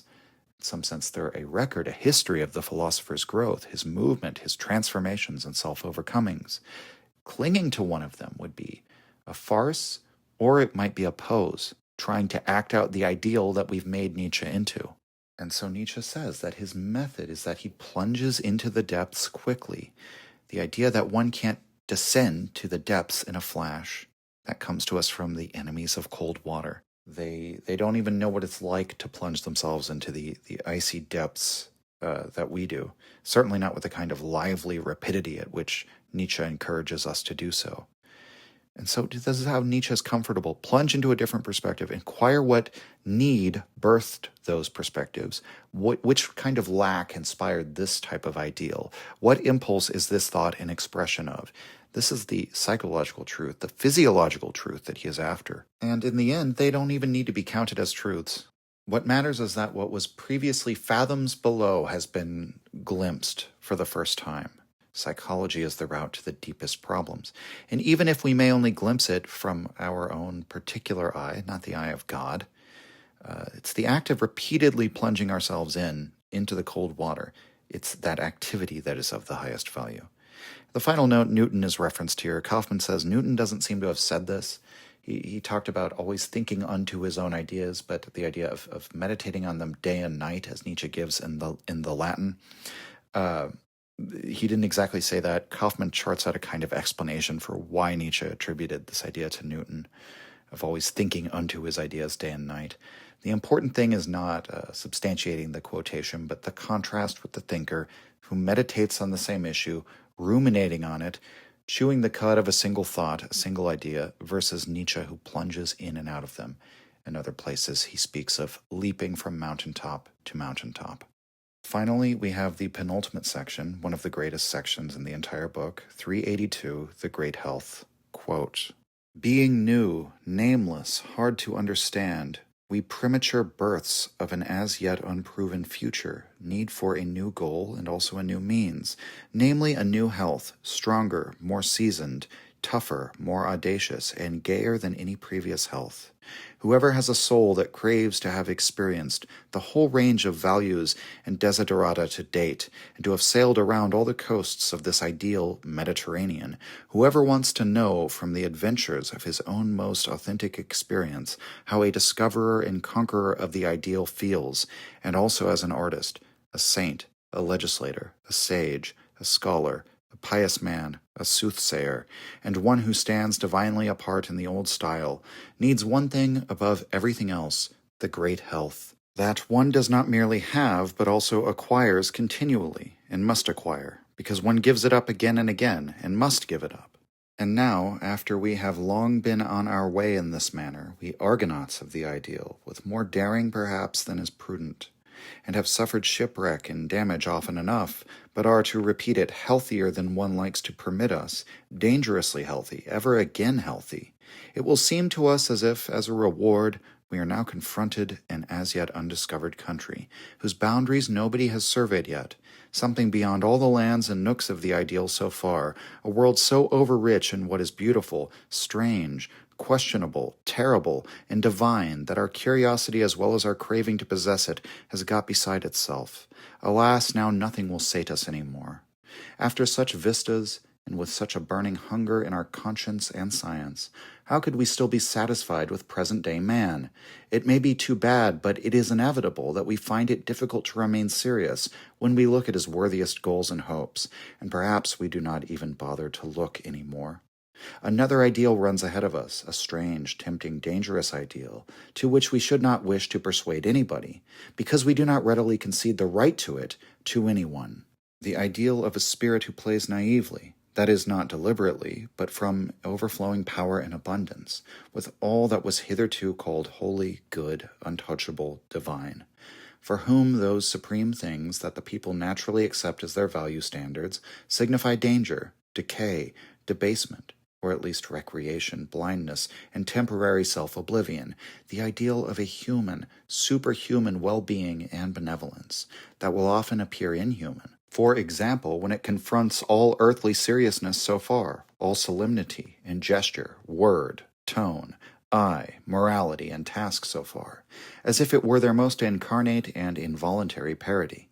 And in spite of all this, it is perhaps only with him that great seriousness really begins, that the real question mark is posed for the first time, that the destiny of the soul changes, the hand moves forward, the tragedy begins." End quote. So the great health. Health is not a noun, it's a movement here. It's not something that you have.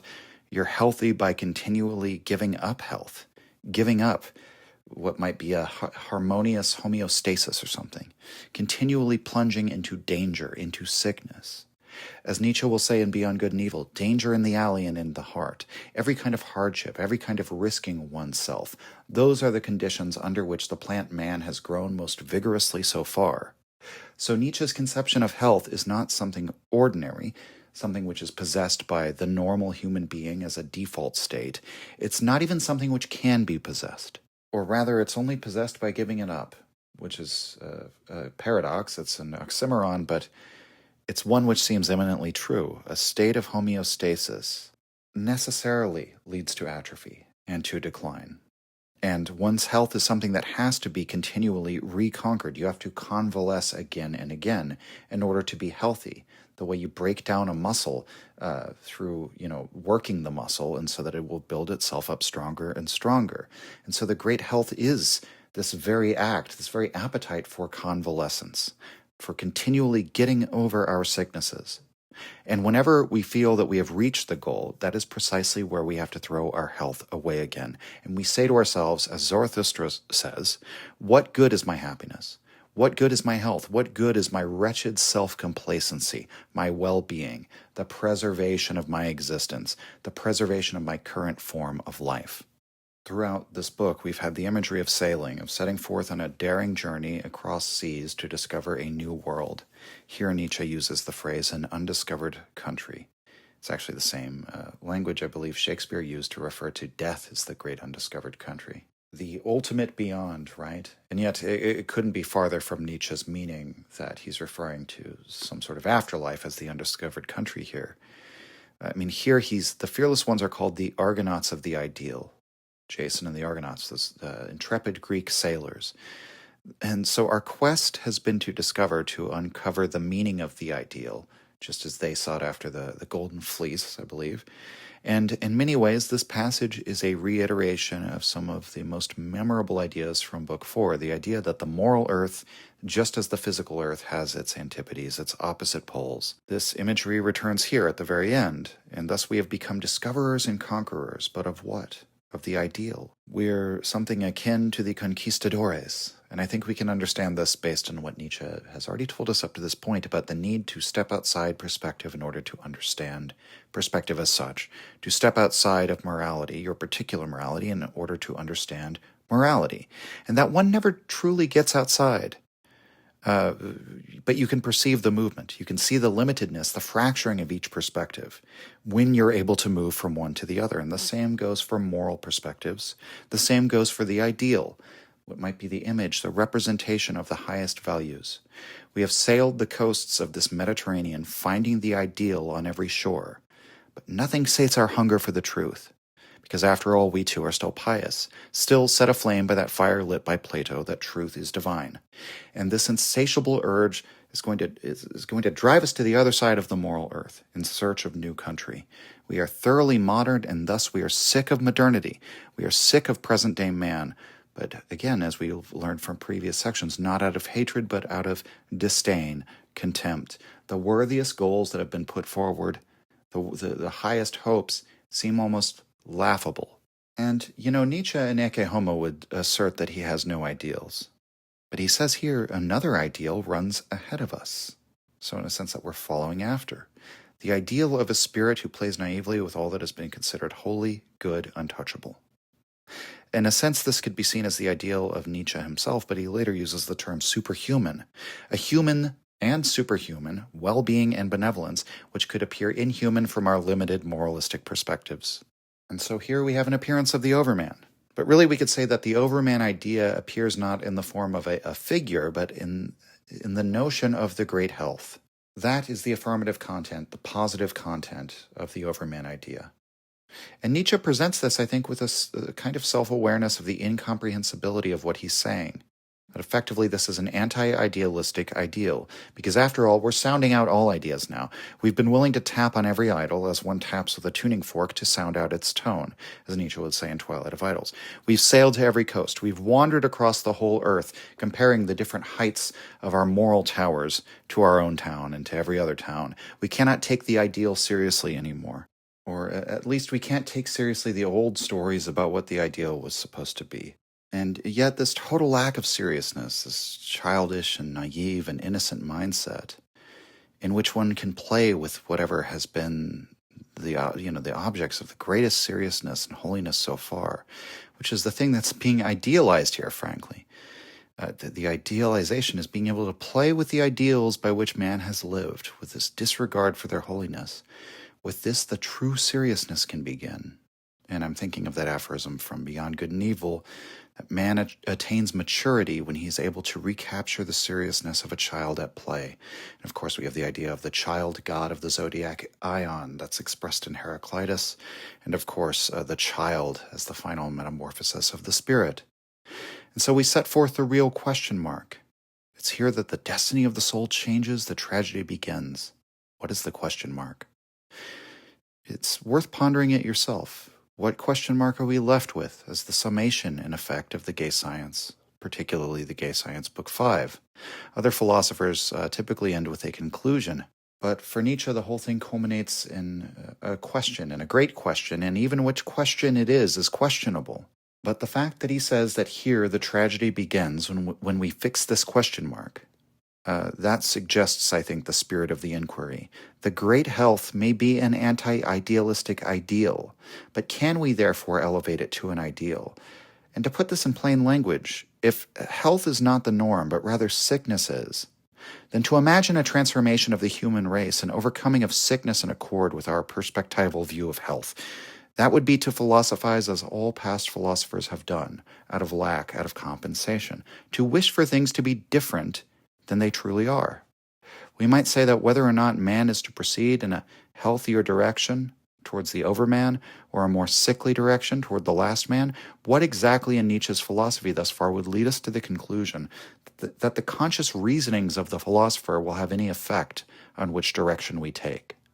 Perhaps this is why Nietzsche puts his ideas forward as art or as religion, but the fact remains that so long as Nietzsche imposes a valuation, a standard, an ideal upon humanity to which it does not live up, in this case, not being able to live up to childishly playing with all of the ideals. That's simply not how man is, right? And therefore we have another condemnation of the world, another struggle against reality expressed in philosophy. And so the tragedy is, as Nietzsche muses near the end of Zarathustra, the healthy human being, the extraordinary person, the person of the higher health, could be actually seen as rather pitiable, for it is his destiny to be botched and destroyed and ground under, to not be understood.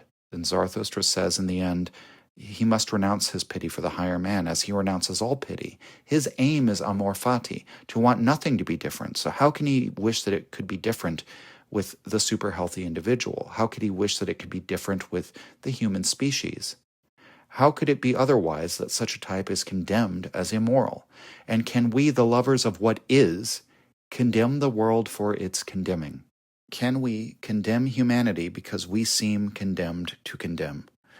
Or do we not have to forgive the whole of life and call it innocent, and within that forgive mankind, and within that forgive mankind's idealism?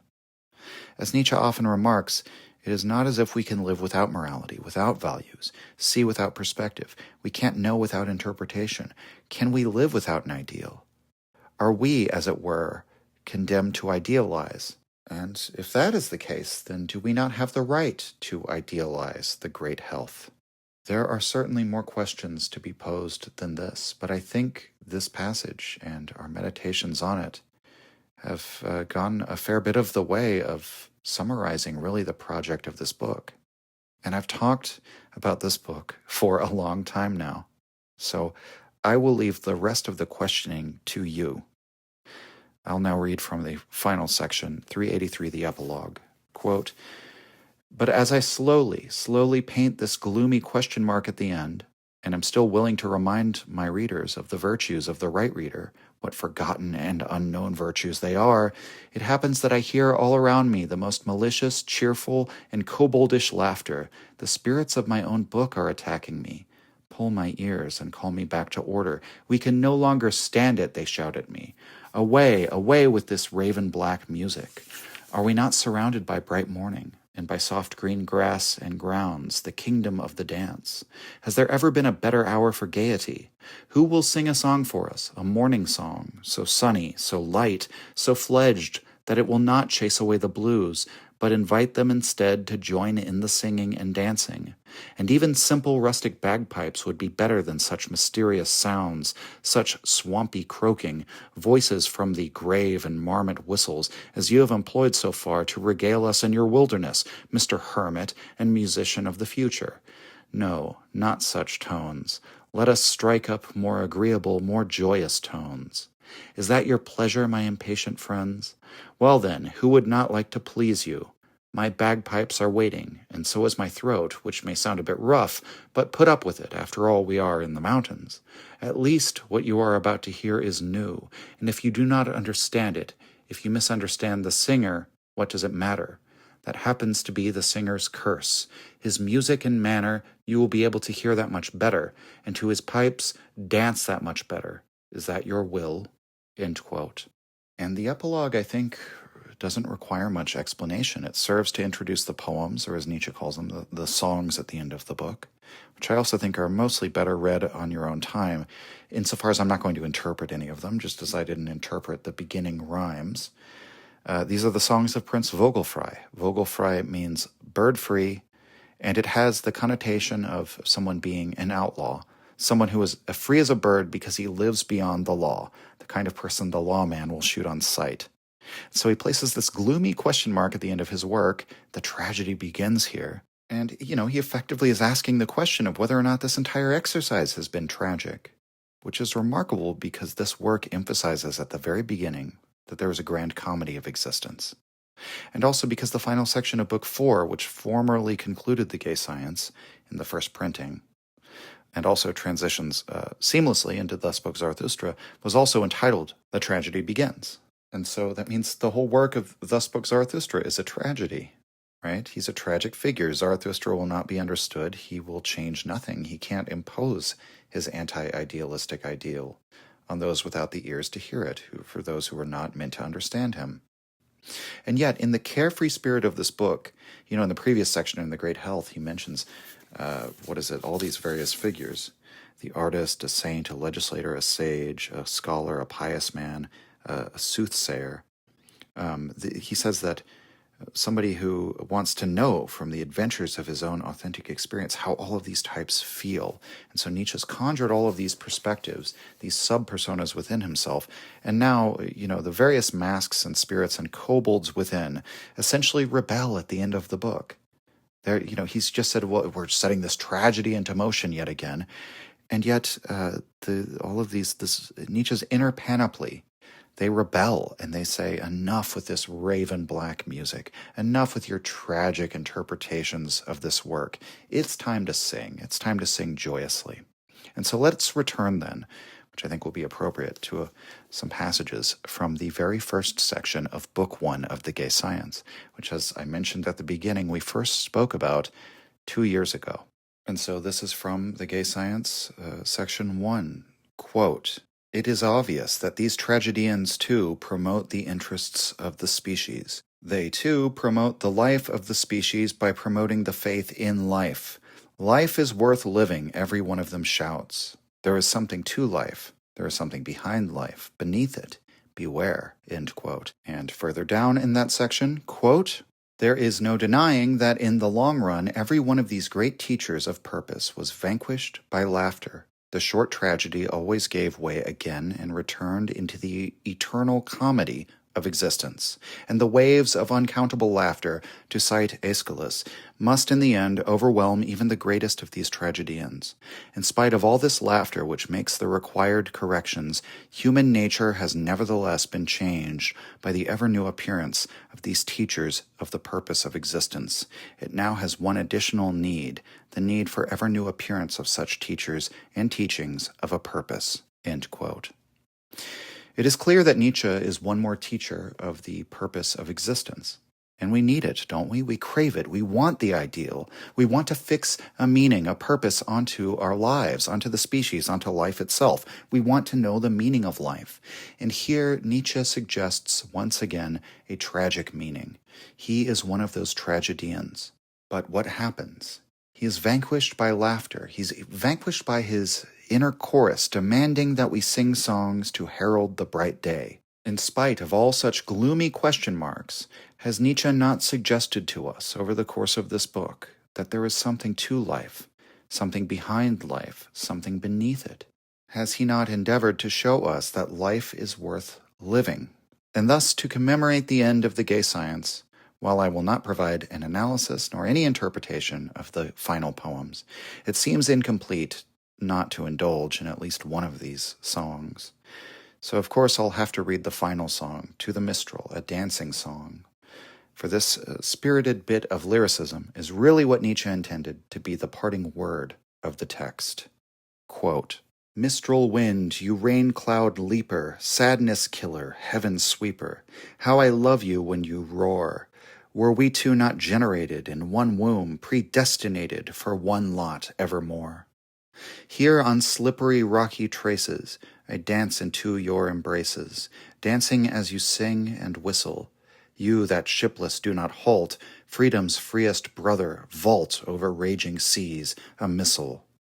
Barely waked, I heard your calling, stormed to where the rocks are sprawling, to the gold wall by the sea, when you came like swiftly dashing, river rapids, diamonds splashing, from the peaks triumphantly. Through the heavens, threshing basin, I could see your horses hasten, saw the carriage you commanded, saw your hand yourself attack, when upon the horse's back, lightning like your scourge descended. From your carriage of disaster, leaping to bear down yet faster, I saw you in arrow form, vertically downward plunging, like a golden sunbeam lunging through the roses of the dawn. Dance on myriad backs a season, billows backs and billows treason. We need dances that are new. Let us dance in myriad manners. Freedom write on our art's banners. Our science shall be gay. Let us break from every flower, one fine blossom for our power, and 2 leaves to wind a wreath. Let us dance like troubadours, between holy men and whores, between God and world beneath. Who thinks tempests dance too quickly, all the bandaged and the sickly, crippled, old, and over-nice? If you fear the wind might hurt you, honor fools and geese of virtue, out of our paradise. Let us whirl the dusty hazes right into the sick men's noses, flush the sick brood everywhere. Let us free the coast together, from the wilted bosom's blether, from the eyes that never dare. Let us chase the shadow lovers, world defamers, rain cloud shovers. Let us brighten up the sky. All free spirits' spirit, let you and me thunder, since I met you like a tempest roars my joy. And forever to attest such a great joy, take its bequest. Take this wreath with you up there, toss it higher, further, gladder, storm up on the heaven's ladder, hang it up upon a star. End quote. That's all for the Gay Science, everyone. Season 7 will begin soon. Signing off. If you enjoyed the Nietzsche podcast or found it helpful, you can visit us and support the show at patreon.com/untimely-reflections. The link is in the description. Or just share the show with any of your friends that you think might enjoy it or on social media. Thank you for your support.